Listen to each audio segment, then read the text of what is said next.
जंगी अदावत की बारूदी धमक बहुत हो चुकी है। बर्बादी तबाही का वार पलटवार खूब हो चुका है। 12 दिन बाद अब अमन की बारी।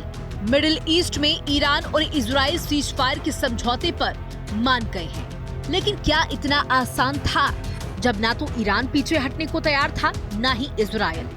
फिर ऐसा क्या हुआ कि दोनों देश सीजफायर कर हमला रोकने को तैयार हो गए?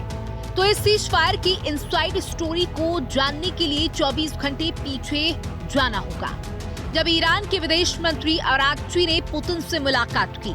इसी मुलाकात के बाद ईरान ने कतर में अमेरिकी एयरवेज को निशाना बनाया।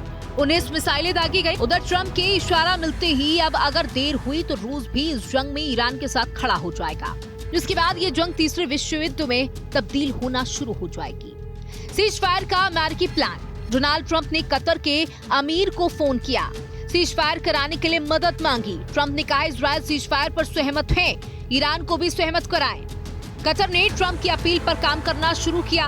कतर के पीएम ने अमेरिकी अधिकारियों से संपर्क करना शुरू कर दिया और अंत में तेहरान ने कतर वाले मध्यस्थता को स्पीकर कर दिया।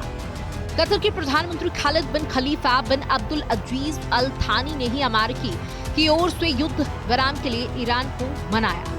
ट्रंप ने सीजफायर की मध्यस्थता के लिए कतर के अमीर को धन्यवाद किया। वैसे ये जंग इजराइल अमेरिका के दम पर ही लड़ रहा है, इसलिए इजराइल का मानना रणनीति का हिस्सा था। बताया जा रहा है कि सोमवार को नेतन्याहू को फोन किया गया, सीजफायर का समझौता तय हुआ।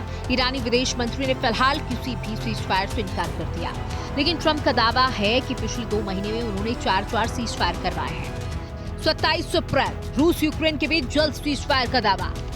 10 मई भारत पाकिस्तान के बीच सीजफायर का दावा। कांगो रवारा के बीच सीजफायर का दावा। 24 जून इजराइल ईरान के बीच सीजफायर का दावा। वैसे अमेरिका सीजफायर का दम भर रहा है तो ईरान महायुद्ध वाला दम दिखा रहा है। ऐसे में मिडिल ईस्ट में हर कोई अमन की आस देख रहा है। ब्यूरो रिपोर्ट, हिंदी खबर।